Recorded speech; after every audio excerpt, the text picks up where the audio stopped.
অপু বিশ্বাস এবং বুবলি একসময় শাকিব খানকে নিয়ে টানাটানি করেছেন। এখন তাদের টানাটানির পাত্র আদর আজাদ। এই মুহূর্তে বাংলা চলচ্চিত্রের অন্যতম উদীয়মান অভিনেতা হচ্ছেন আদর আজাদ। রিসেন্ট টাইমে তিনি দারুণ দারুণ সিনেমা করে বেশ আলোচনাতেই রয়েছেন বলা চলে। এবার সেই আদর আজাদকে নিয়ে টানাটানি চলছে অপু বিশ্বাস এবং বুবলির মাঝে। দিন শেষে কে হবে জয়ী? আসলে কোথায় টানাটানি চলছে আর কিসের জয়ীর কথা বলতেছি, চলেন বিস্তারিত জানিয়ে দেই আজকের এই ভিডিওতে। আপনাদের সাথে রয়েছি আমি ওয়াসিম।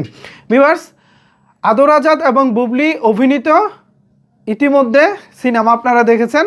পিনিক নামক একটি সিনেমা ছিল এবং তালাশ, আমি যদি ভুল না করে থাকি, পিনিক এবং তালাশ এই দুই সিনেমা করেছেন বুবলি। অলরেডি তালাশ মুক্তি পেয়েছে এবং পিনিক সামনে মুক্তি পাবে। এখন এই যখন অবস্থা, তখন অপু বিশ্বাস এবং আদর আজাদ জুটি বাঁধতে চলেছেন।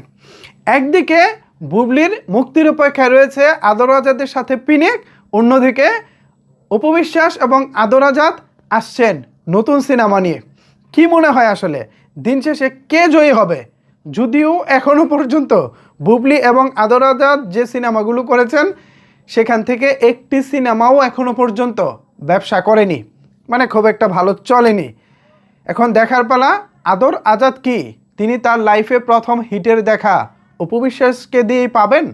অপু বিশ্বাসের ভক্ত যারা এই মুহূর্তে আমার এই ভিডিওটি দেখতেছেন, তাদের কাছে হয়তো অনেকেই বলতে পারেন ভাই অপু বিশ্বাসকে দিয়েই তিনি হিটের দেখা পাবেন। আবার বুবলি ভক্ত যারা আছেন তাদের মধ্যে অনেকেই বলতে পারেন যে বুবলিকে দিয়েই তিনি এবার হিটের দেখা পাবেন। তবে বাস্তবতা হচ্ছে আদর আজাদকে যদি হিটের দেখা পেতে হয় তাহলে ভালো সিনেমা করতে হবে।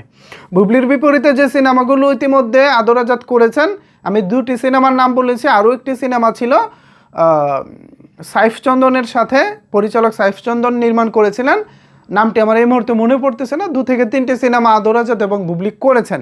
যাই হোক, তো সেই সিনেমাগুলো যে খুব একটা ভালো কোয়ালিটির ভালো মানের ছিল বিষয়টা আসলে সেরকম না।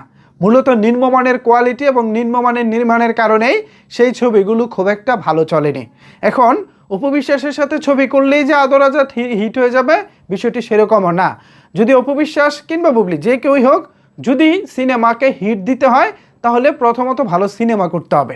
সো এখানে অপু কিংবা বুবলি দুজনেরই আগে বিষয়টি আনশিওর করতে হবে। পরিচালক হিসেবে কে থাকছেন, সিনেমার বাজেট কত, সিনেমার গল্প কেমন, সিনেমার গানগুলো কেমন, সিনেমাটা কোথায় শ্যুট হবে, সর্বোপরি পুরো প্ল্যানিং জেনে যদি অপু কিংবা বুবলি যেই কাজ করুক না কেন তখন তারা সফল হতে পারবেন। আর যদি প্ল্যানিং না শুনে আদর আজাদ একটা অফার করলো আর আমি সিনেমা করে দিলাম, বিষয়টা যদি সেরকম হয় তাহলে অপু কিংবা বুবলি যেই যত টানাটানি করুক কোনো কাজ হবে না। কারণ ভালো কোয়ালিটি ভালো নির্মাণ না হলে বর্তমান 2026 সালে এসে আপনি সিনেমা চালাতে পারবেন না। শাকিব খানের সঙ্গে অপু এবং বুবলি দুজনেই পার পেয়ে গিয়েছিলেন, বিকজ একে তো শাকিব খানের জনপ্রিয়তা ছিল আকাশচুম্বী, তার উপরে শাকিব খানের সিনেমার বাজেট গান সব কিছুই থাকে দুর্দান্ত। এখন অপু অথবা বুবলি দুজনকেই প্রমাণ করতে হবে তাদের কাজ দিয়ে, তাদের সিনেমার কোয়ালিটি দিয়ে মোটামুটি কী করা যায় সেটা তাদের প্রমাণ দেখাতে হবে। সো দেখা যাক, আমি আশা রাখবো আদর আজাদ অপু বিশ্বাসের বিপরীতে সিনেমা দিয়েই তিনি তার প্রথম হিটের দেখা পাবেন। এখন দেখা যাক, সেটা হয়তো সময় বলে দেবে। তো ভিউয়ার্স, এ বিষয়ে আপনারা কি ভাবছেন? আপনার মন্তব্য জানতে চাই। নিচের কমেন্টস বক্সটা আপনাদের জন্য ওপেন রইল। ধন্যবাদ সবাইকে এতক্ষণ আমার সাথে থাকার জন্য।